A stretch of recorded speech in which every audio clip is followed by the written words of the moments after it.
নমস্কার, আশা করি আপনারা সবাই ভালো আছেন। আমাদের নতুন চ্যানেল, আপনারা আমাদের সঙ্গে থাকুন, আমাদের সহযোগিতা করুন। তো আজকে আমরা রাত্রে যা খাবো সেটা হলো চিকেন আর রাইস।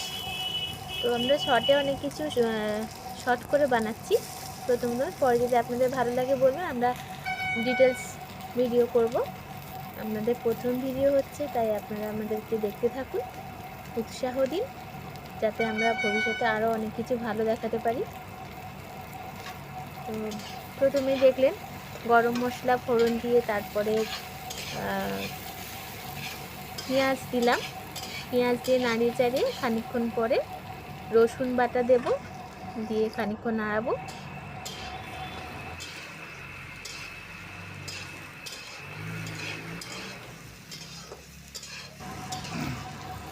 এবারে পেঁয়াজ ভাজা হয়ে গেছে, এরপরে রসুনটাও দিয়ে দেব। এরপর চিকেনটা ম্যারিনেট করা রয়েছে অনেক মশলা দিয়ে, সেই ম্যারিনেট করা চিকেনটা দেব। চিকেনটা ম্যারিনেট করেছি, প্রথমে ভালো করে জল দিয়ে ধুয়ে নিয়ে ভিনিগার মাখিয়ে খানিকক্ষণ রেখে ভিনিগারটা ফেলে দিয়েছি। দেওয়ার পরে লঙ্কা, হলুদ, নুন, আদা বাটা, রসুন বাটা, পেঁয়াজ কুচনো, সর্ষের তেল, তার মতো নুন, ধনে জিরের গুঁড়ো দিয়ে বেশ অনেকক্ষণ আমরা ম্যারিনেট করে রেখেছি। এরপরে দিয়ে দিয়েছি খানিকক্ষণ নেড়ে চেড়ে আলু দেব। মাংসের সাথে দিয়ে দেবো, যেহেতু ম্যারিনেট করা আছে, আলু আগে থেকে না দিয়ে দিলে সেদ্ধ হবে না। আজকে আমরা আলুটা ভাজিনি, এমনি দিয়ে দিচ্ছি। অনেক সময় ভাজলে ভেতরে যে চিকেনের যে রস বা যে কোনো রান্নার রসটা ঢোকে না, তো মশলার সাথে ভাজলে সেটা অনেকটা বেশি পরিমাণে ঢোকে, তার জন্য সেটা টেস্টটা আরও বেশি ভালো হয়।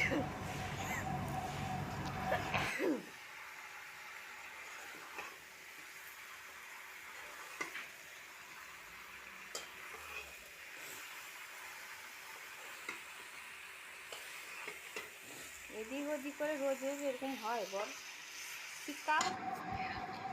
এবার আলু দিয়ে মাঝে মধ্যে ঢাকনা খুলে নাড়াচাড়া করছি। এটা মোটামুটি আমরা এটা সেদ্ধ হয়ে যাবে, কষা মাংস হয়ে যাবে। তো শুধু কষা মাংস হলে তো ভাত খেতে একটু অসুবিধা হবে, তাই আমরা একটু জল দিয়ে একটু কারি মতন করে নেব।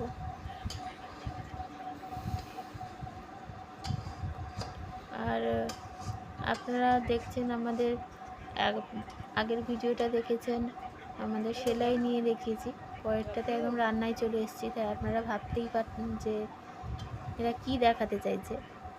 আমাদের এই ভিডিওতে, আমাদের চ্যানেলে আপনারা অনেক রকমের জিনিস দেখতে পারেন, যেমন ঘর কাজকর্ম থেকে শুরু করে ঘোরা বেড়ানো এবং সেলাই, তত্ত্ব সাজানো, মেকআপ করা, ফেসিয়াল করা, আইব্রো করা, সমস্ত রকমের হাতের কাজ আমরা করার চেষ্টা করব, আপনাদের সাথে শেয়ার করব সব রকমের।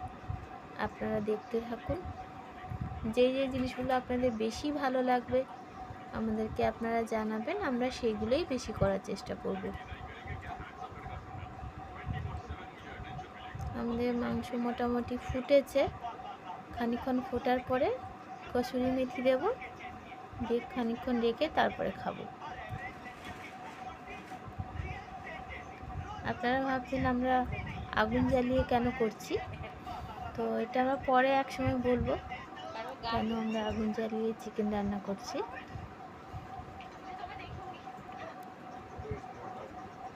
মোটামুটি সবাই খেতে বসেছে।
আপনারা সবাই ভালো থাকুন, সবাইকে ভালো রাখুন, আর আমাদের পরবর্তী ভিডিওর জন্য দেখতে থাকুন।